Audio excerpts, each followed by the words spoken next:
Hey, there you are. We got ourselves a new week, don't we? Hello, we Annette. Hello to you at home.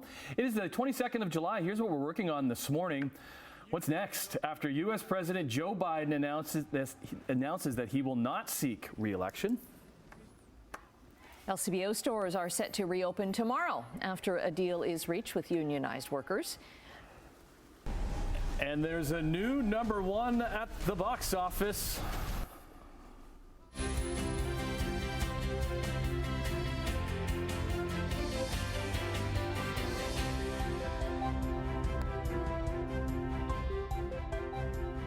In here on this Monday. Hello, Brian Wood. Good morning. Good morning. What a beautiful weekend weather-wise. I can say, I think, was that the best weekend of the summer thus far? I would think so, right? Okay, I'll go with that. Okay. Sure. I'd agree. Yes, exactly. We got to 28 degrees yesterday, bit of a humidex, 34, and we're going to have the sunshine again today. However, the sun has just come up. Okay. Yeah. Wow. So that's where we're at now. Huh? Yeah, that's where we're at. Is it hitting the snooze button? That's right. Yeah, I don't feel like getting up today. Bang, hit the snooze. Well, not too long ago, it was like up at 5:30, so things are changing a little bit. Things are changing. Yes, sunrise is today, at least, is 6 o'clock. So it is up, and we are going to see it for the day today. It'll be a sunny start, then a mix of sun and clouds, then it's a chance of a shower or a thunderstorm. And once again, I say a chance, only a 30% chance as the afternoon into the early evening goes on. And pretty much the same thing for tomorrow. Today we should climb to about 28, humidex in the low 30s. So a July day, it's going to be another one. So temperature at the moment is sitting at 16 degrees and skies are fairly clear at the moment, just a little bit of cloud cover. Talk about it coming up. Go to traffic, 403 Waterdown Road. That's our exclusive camera, no problems there. We do have a collision this morning, and it's going Niagara bound, coming through Burlington. Actually out of Oakville into Burlington. This is at third line. I mean, the volume's fairly light, visual distraction, it's off to the side, but that's the only problem that we have at the moment. Everything else is moving fairly nicely. So we'll give you an update on this situation and check everything else, and of course the forecast coming up. Right now, the news. All right, thanks, Brian. Let's get to the big news that came down yesterday afternoon. U.S. President Joe Biden is set to address the country that is sometime this week following his decision of dropping out of the presidential race. While isolating with COVID, the president posted a letter on social media saying he is stepping out of the race for the White House and will address the nation later this week. Biden called serving as president the greatest honor of his life, but he went on to say that it was in the best interest of the Democratic Party and the country to stand down from the re-election effort.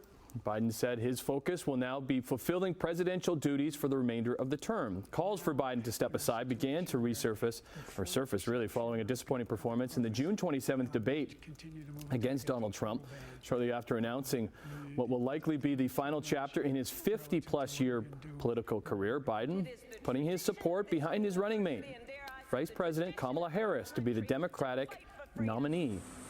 Now, Prime Minister Justin Trudeau is one of the many voices adding their support to Joe Biden following the announcement that he was leaving the re-election race for the White House. Trudeau said he's known Biden for years and called the president a true friend. In a social media post, the Prime Minister said he's a great man and everything he does is guided by his love for his country. As president, he is a partner to Canadians.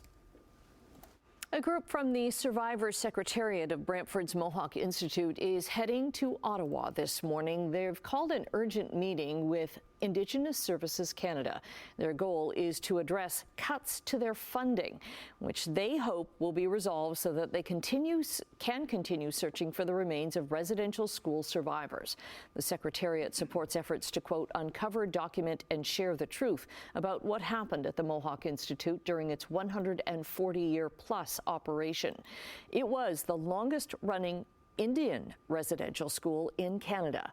A recently announced funding cap cuts 86% of the Secretariat's annual operating budget, something the Secretariat says could lead to canceling vital projects and staff layoffs. Thousands of LCBO workers will be back at work today, getting stores ready to reopen for tomorrow. Members of the Ontario Public Service Employees Union voted to accept a deal with the LCBO over the weekend, ending the first strike in the provincial agency's history. So the new collective agreement includes an 8% wage increase over 3 years. The deal also moves about 1,000 casual LCBO workers to permanent part-time status and improves benefit access for casual part-time employees. A 14-year-old Hagersville girl is missing. Haldeman OPP say Melody was last seen last Friday afternoon. They have not released her last name. Melody is white, about 5'3", with a slim build and long brown hair. She was wearing a black Lilo and Stitch t-shirt, black shorts with a white lining, and black Nike shoes. One person was airlifted to hospital after a crash in Waterford. Norfolk OPP say the person has serious but non-life-threatening injuries. Two vehicles collided on Thompson Road West in Waterford. This happened around 5:30 yesterday afternoon. 3 other people were taken to hospital with minor injuries. Hamilton police are investigating the cause of a crash that sent 3 people to hospital. 2 vehicles collided early yesterday afternoon on Upper James between Dickinson and English Church Roads. The crash shut down Upper James in both directions for several hours. The Ministry of Labour is investigating a death at a Stony Creek steel processing plant. A 54-year-old man died last Tuesday at Taylor Steel on Arvin Avenue in Stony Creek. His name has not been released. There are reports he became trapped under material. No other details have been provided.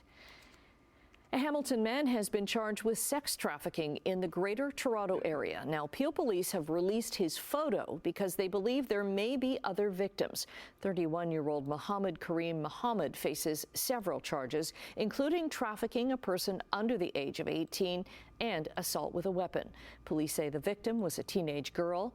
Now, coming up after 7 o'clock on Morning Live, we're going to find out more about a program to help human trafficking survivors reclaim their lives. Hamilton police trying to track down a man who robbed a woman while she was making a cash deposit at a bank earlier this month. They've released this surveillance image of him. He's white, in his 30s or early 40s, with short dark hair. He was wearing a green jacket, black pants, and a black bucket hat the day of the robbery, and happened outside the RBC branch at Upper James and Mohawk the afternoon of Monday, July 1st.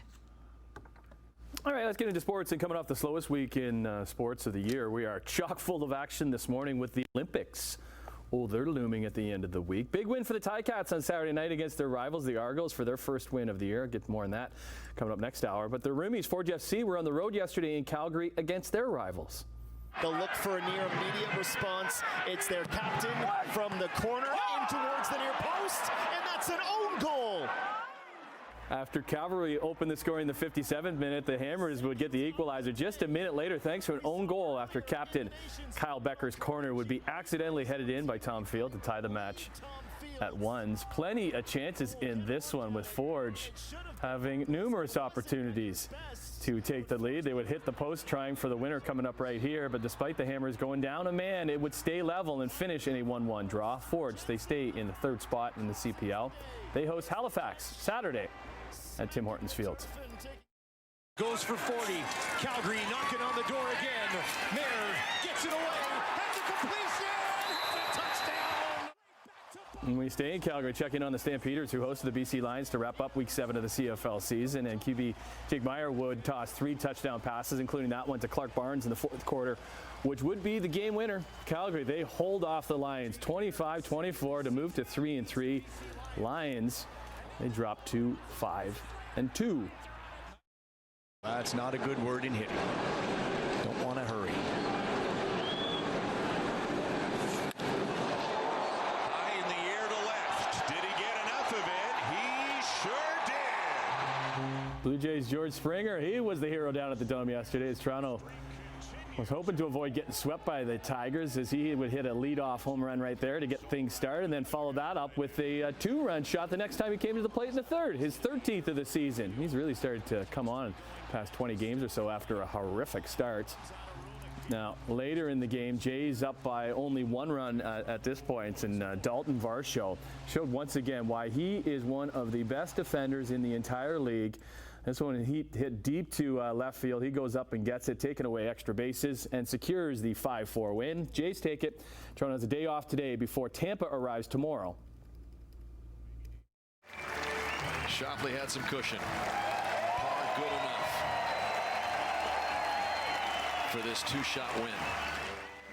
Xander Shoffley at Royal Troon in Scotland, which handed the American the famous claret jug in the Open Championship, winning the final golf major of the year by 2 shots at 9 under par. It was also Xander's second major win of the year. He took the PGA Championship and the Wanamaker Trophy back in May, only the 7th golfer to win those 2 majors in the same season. Hugs all around for the family. His dad gets pretty emotional here as he wasn't here. He wasn't there for the other win at the PGA Championship. Big guy. Mackenzie Hughes, top Canadian. He carded a 2 over par. Let's hit the streets of Toronto where traffic is normally wild. Different kind of traffic yesterday was the Toronto Indy, and pretty wild races. It hit 6 restarts. And then check this out. A pile up on the 73rd lap. Paddle Ward gets hung up, causing this chain reaction. No yellow caution flag. There you go. And Santino Ferrucci goes airborne. Luckily, everybody was okay, but all 5 drivers knocked out of the race, and that would give 24-year-old American Colton Herta, who led every session en route to the checkered flag, his 8th career win and first in 2 years. Want to play for my country. Send it back out to Kelly Olynyk. Andrew Wiggins could. Oh, what a pass underneath. Oh, that's showtime. Andrew Nembhard, you did that. Yeah, we finished up in the hardcore where Canada had its final tune-up ahead of the Olympics starting this week as they faced off against Puerto Rico after beating France on Friday. Beauty behind the back pass by Aurora native and Pacers guard Andrew Nembhard to get the red and white going. Hamilton, Shea Gilgeous-Alexander, he had a kind of a quiet night, scoring only 14 points, but was dishing out the ball, and Canada's depth would shine as Dylan Brooks led the way with a team-high 21. Canada wins it 103-93. So next up, their first game in Paris, in tough, against Giannis Antetokounmpo and Greece, coming up on Saturday afternoon. All right, welcome to another Monday the 22nd of July. We'll check traffic and then we'll get into the forecast for the day today. Looks good here, 403 Waterdown Road. Not a lot to see there. No problems in the Hamilton area. Just start with this particular MTO traffic camera. We did have a collision Niagara bound at 3rd line. It was off to the side. It is now cleared, so good news there. Martindale, QEW, St. Catharines, nothing there. Millen Road, Stony Creek. The 403 Junction looks good.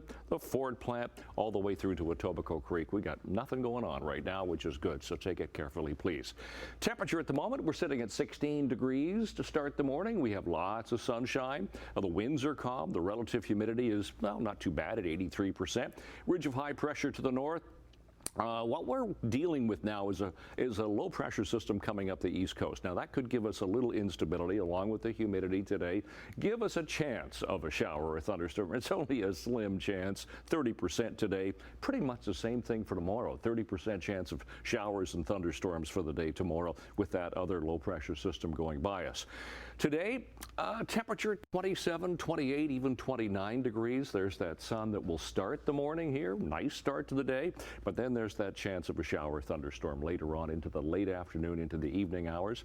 Tonight, temperatures anywhere from 16 to 17 to 20 degrees for Niagara. Skies will be partly cloudy to fairly clear, clearing toward morning. And then tomorrow, once again, like today, some sun will start and then chance of showers, thunderstorms. A little warmer for Hamilton tomorrow, 29 degrees.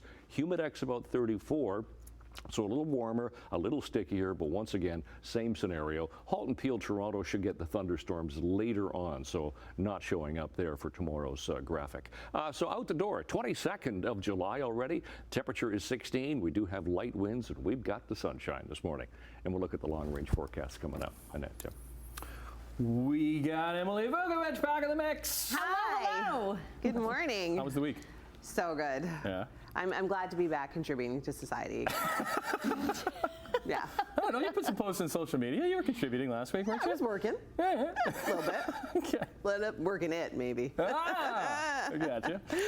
Okay, coming up in Chit Chat, we had the opportunity here at CH to chat with actor Creed Bratton.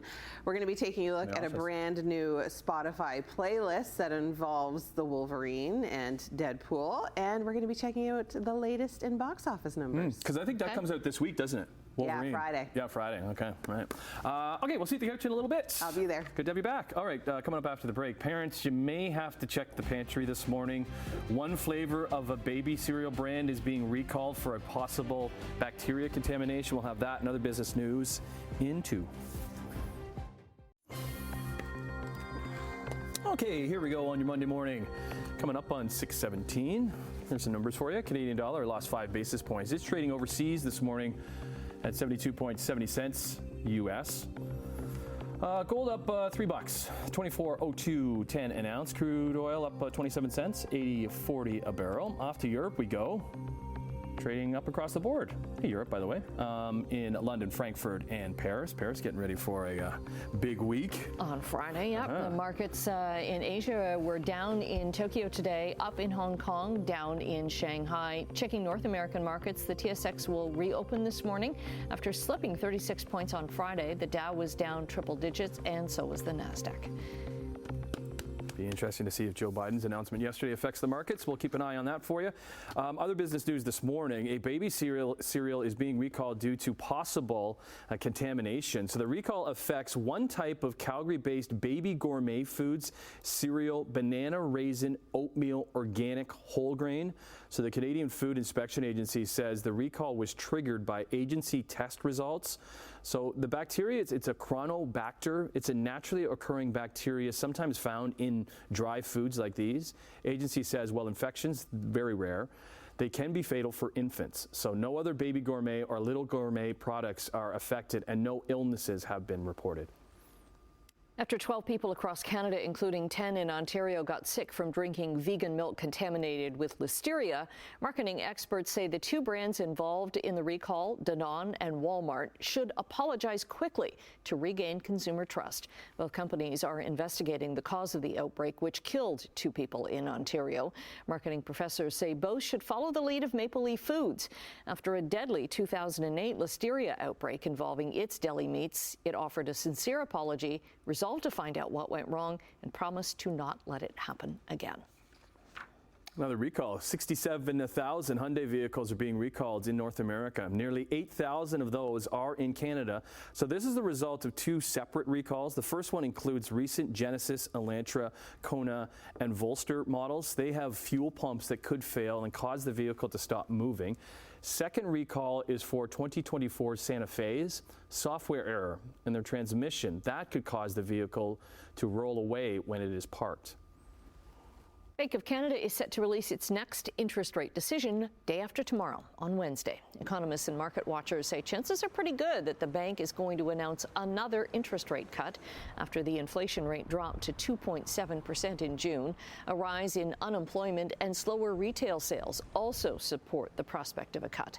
Last month, the Bank of Canada reduced its key interest rate from 5% to 4.75%. That was the first cut in more than 4 years.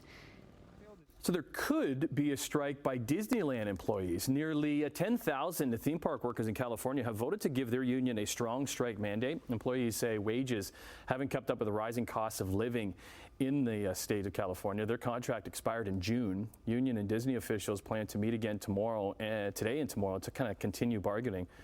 Disney officials say if workers walk off the job, they have plans in place to keep the California parks open. And we don't say, oh boy. We say, oh no. Oh no. Yeah. So we'll keep an eye on that situation for you on this Monday. Okay, taking a break right now. Brian is back with your traffic and your 7-day forecast. 6:23 to time on this Monday morning, 22nd of July already. Looking at traffic cameras right off the get-go here. Here's the QEW at Glendale, so nothing to see going through St. Catharines. Niagara region's doing fine. Ooh, already starting to get a little slow here. Top of the Burlington Skyway Bridge heading toward Burlington and down to North Shore Boulevard. We had a collision here at Third Line a while ago. It was on the Niagara-bound lanes, but now that has cleared, so nothing there. Lorne Park looks good through Mississauga. 403 west of Mavis. No problems on the 403 through Mississauga this morning. Temperature right now in the sunshine, we have 16 degrees for Hamilton, 17 Grimsby and Mississauga, 20 for Toronto already. Seasonal temperatures now 16 for the overnight low. Okay, we'll take that. 27 for the daytime high. We beat that by a degree yesterday. Those are our sun times. Yep, sunrise now 6 o'clock. Goes down at 8:51, and those are our records for today. How about a nice walk? A beautiful morning for a walk with your pal this morning. 16 degrees is the temperature. Sunny. The winds are fairly light. Actually, the winds are fairly calm at the moment, so no problems out for your walk. Enjoy that. So 27 degrees today. Humidex of 33, a little shy shy of what we had yesterday, but there's that instability. There's that chance of a shower or thunderstorm later this afternoon into the evening hours. Then skies will clear overnight, temperature 17. Tomorrow a little warmer, 29, feeling like 35. Again, it's a 30% chance of a shower, and then the showers settle in. We'll get some of those on Wednesday, 26. Back to some sun for Thursday with showers possible, and then look, the weekend coming up. Friday, Saturday, and Sunday, temperatures mid to high 20s and lots of sun. That's your forecast. Annette, Tim. So this story is ridiculous, but fun. Let's go to China, where marriages and births they are on the decline in the country. So dog weddings are on the rise. This is an outdoor ceremony with balloons, a cake, and over 50 guests as two golden retrievers, their names are Bree and Bond, tied the knot surrounded by their human and their canine friends. So pet weddings are becoming a lot more popular in China, where government policies have had little success in encouraging more human marriages in a society with a declining population. The trend is fueled by the growing affection for animals. Last year in China, people spent the equivalent of more than $38 billion on their pets, including weddings. I don't think this one's going to Do they have a registry? Yeah, I don't know. I don't think this one's going to last. You don't think so? They didn't really seem into each other. Does anybody ask the dogs if they want to get married? Yeah, Just like, it's kind of weird. yeah. What are you doing this What week? fun. Go and do a dog wedding. Yeah, my dog Stewie, his buddies down the street are getting married. The speeches are really short, though. Yeah, goodness. Okay, there you go. That wraps up the first half hour. Hope you're having a good start to your Monday morning. Lots to come on this Monday, including a pretty good looking forecast from Brian coming up after this. Good one, Mike. There you go. Thanks, buddy.